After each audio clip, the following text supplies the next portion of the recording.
Unique Glamour ওয়ার্ল্ডের উদ্যোগে গত 21শে ফেব্রুয়ারি বেহালার সুকান্ত পার্কে অনুষ্ঠিত হয়ে গেল বসন্ত উৎসব 2026।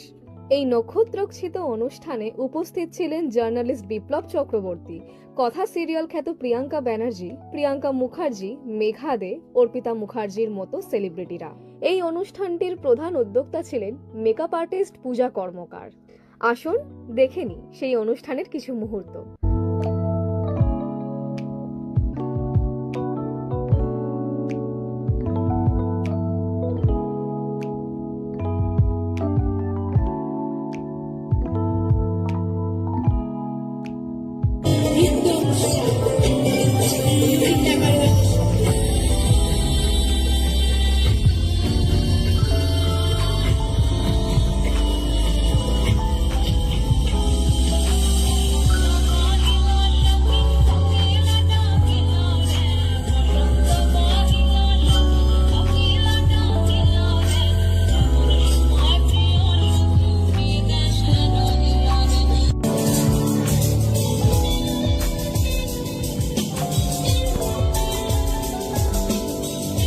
একটু পটকালি দিয়ে আমাদের মিউজিশিয়ান দাদাদের আছে, আমাদের রফিক বিবি লিড গিটারিস্টে এবং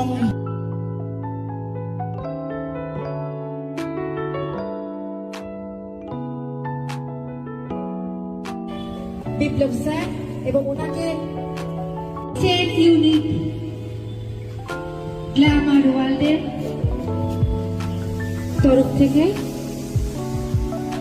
সেলিব্রিটি মেকআপ আর্টিস্ট পূজা কর্মকার জোরে একটা করতালি হয়ে যান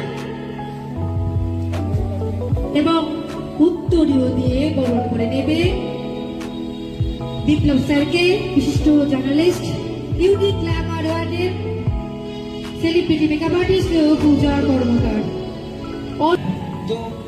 ওই আর কি যে আমরা সাধারণত বর্ণচিত্র ফিল্মস এর প্রোডাকশনের থ্রুতে সেই সকল ছবি বা গল্পগুলোকে তুলে ধরতে ভালোবাসি, যে গল্পগুলো মানে আমাদের দৈনন্দিন জীবনে আমরা রোজই আশেপাশে দেখতে পাই। যে জিনিস গল্প ছিল দুর্গা আমার খুব কাছের গল্প, এবং এই গল্পটাকে নিয়ে আমি অনেকদিন ধরে ভাবনা চিন্তা থেকে শুরু করে সবকিছুই করেছিলাম আমি।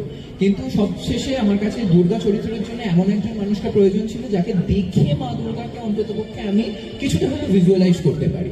তো সেটা স্যার যেমন একটু আগে বলে গেলেন যে সব থেকে তার যে আমি সব খুব কৃতার্থ মনে করি যে মা দুর্গা হয়তো কোনো জায়গায় আমাকে আশীর্বাদ প্রদান করেছিলেন বলে হয়তো আমি পূজা দিকে পেয়েছিলাম আমার দুর্গা চরিত্রের জন্য।